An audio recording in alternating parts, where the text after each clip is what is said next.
tokko badii kee ofirratti beekte jechuudha. Dhiifama gaafattee jirti jechuudha. Nama beekumsa qabu yookaanis immoo nama waa hubatutu badii balleesse irratti dhiifama gaafata malee otoo tokko tokkooti dabeetu dhiifamallee waliin gaafatu jechuu. Kanaafiyyuu ana akka kootti booniyyee wanta bareedaa goote kaleessa dheengadda dogoggortee jirta. Ilmi namaa hin dogoggora. Jaalalli dirqamaa miti joo. Jaalalli dirqamaa miti. Yoo keessi kee hin fedhin yoo keessi kee hin jaallatini dirqamaan jaallachuu hin dandeessu jechuudha. Kanaafuu mucayyoon kun immoo akkuma argitanii daa'imummaa hin qabdi. Yaada kana garagalfattee hin beektu. Har'a garuu jechuudha baatee dhiifama gaafattee jirti jechuudha. Dhiifama wanti caale jiraare. Dhiifama wanti caale tokkollee hin jiru. Garuu ijoolleen tokko huba subhaanallaa. Otuun koomentii viidiyoo asirra isinii galche. Abeet. Inni kaani dhiifama gaafachuu waan guddaadha. Inni kaani abeet. Ustaasa hiree miti kan gargar. Ustaasaan gargariisin baase hiree miti wannoodha. Dhugaa rabbiin isiniin jedha. Koomentii addaatu barreeffamee jira jechuudha. Bakka negatiifi silaa baga dhiifama gootee fi baga dhiifama gaafattee jiran jajjabeessuu qabu. Sichi kan isaanii ta'uu hin dandeessu. Yoo ta'ellee qajeelchanii deeffachuu wayya malee mucayyoo kana arrabsuu hin qaban turanii.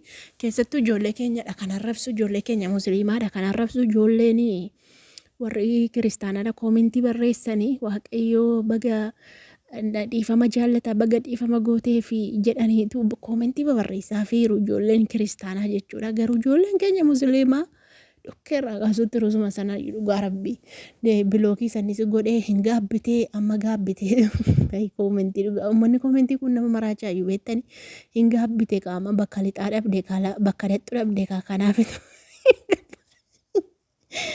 Kanaaf gabbaatee dhiifama gaafattee dhugumatti uummanni Oromoo kun nama maraacha dhugaa rabbii ijoollee keenya dhugaa maali dhiifama gaafattee mini kanarra maali maal dhiifamarra maaltu jira balleessitee ilmi namaa kamiin iyyuu dogoggora jiru dhugaa rabbii sitti fakkeessite birriin immoo maal sin goone birriin biyyarraa si baaftee si rakkisti birriin biyyarraa si baaftee haadhaa fi abbaa kee biraa si baastee biyya ormaa keessatti inni dhala qabu dhala isaa gatee inni abbaa manaa qabu abbaa manaa isaa gatee inni immoo hin heerumne otoo hin heerumin umuriin irra darbee kan dhala dhabu faatu jira bar sababa birriitiif biyyaa ba'anii jechuudha.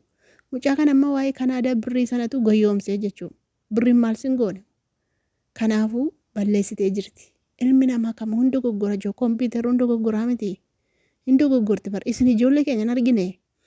Ijoollee amma kan isheetu sababii mucayyoon kunneen gadda karaa musliimaatti dhuftee sanarraan immoo quraana kana waa hunda dhugaa rabbii warra kaleessa dheengadda nuti keessa ture caalaattitu beetti mucaan kun sammuunsee waa qabata waan ta'eef sababa kanaaf maal dogoggortii jettanii maalifitu akka itti barattu otuu ustaasa gaarii kana qabdu dogoggorti jettaniitu qilleensaa laattanii jechuu ilmi namaa hin dogoggoraa hin balleessaa jechuu bakka mucayyoon immoo otuu balleessaa see fudhattee jirti malee ammatu footooshooppii dhattee gixxam jettee footooshooppii dhattee hin dandeessi turte bar dhugaa rabbii otuu footooshooppii dhattee lafa kan haartee footooshooppii dhanaa miteettee kakattee hin dandeessi turte dhugaa rabbii footootti masana argan malee maal argan isheen garuu hin amante ilmi namaan dogoggoraa bakka amma ustaasis bareedduu argate dhugaa rabbii kan booniyyee caaltuu argate akkuma isin argitan kunoo maashaallah hin bareeddi.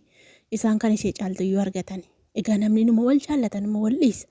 Kalaas dhiisaa karraa bu'aa dhugaa rabbii. Garana nyaatti mana yeroo tokko gaafa bakka dhalaatti deebistee ilaaltu namni kamiin iyyuu nama dogoggora waan ta'eef maqaa dhiifama gochuu fi caala isheen iyyuu baatee dhiifama gaafattee jirti waan ta'eef isheen iyyuu gaabbisee jirti beektanii ilmi namaa hin gaabba.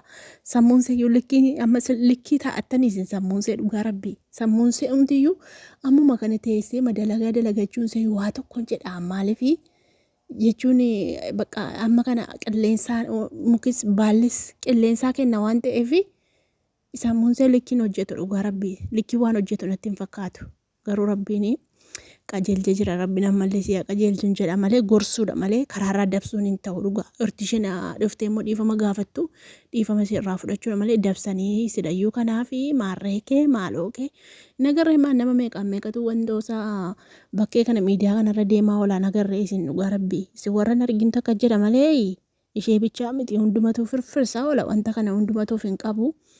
viidiyoo sin argina footoo sin argina hundumatu firfirsaa ola dhugaa rabbi kanaaf kan akkasi godhummoo sheexanaa jinniitu akkasi godha jinniitu akkati saalfattu akkati qaanfattu si gooti beektaa waan ta'eef iddee sitti urgeessiteetu si salphisti beektaa ija namaa duratti gaafati ija namaa duratti ol qabamtee faarfamtee guddattee jettu jinniin dhuftee sheexanni dhufteetu si dogoggorsiti bakka utuu hin beekin dogoggorta kanaafidha dhiifama gaafattee jirti hundumaafiyyuu dhiifama isaanii irraa qeebalanii bilookee irraa akkasi kaasanii fi jechaanii jirti ijoolleen koomentiidhaan maraachitee ijoolleen koomentiidhaan argitanii jirtu miti bilookee irraa kaasanis hin dubbadhu jettee isheen hin dubbadhu koomentiidhaan yoon isin naarsa ta'e xabaaf hin jedha malee hin dubbadhu jette kanaafuu jennaanii baga dhiifama gaafatteen jedhaan dhugaa rabbi kuniyyuu nama beekumsa qaba dhiifama nama gaafata dhugaa akkas ijoollee keenya hunduma keenya iddoo goggorraatiitti murteessina mee tasgabba'ati ta'a yaada laala dhugaa rabbi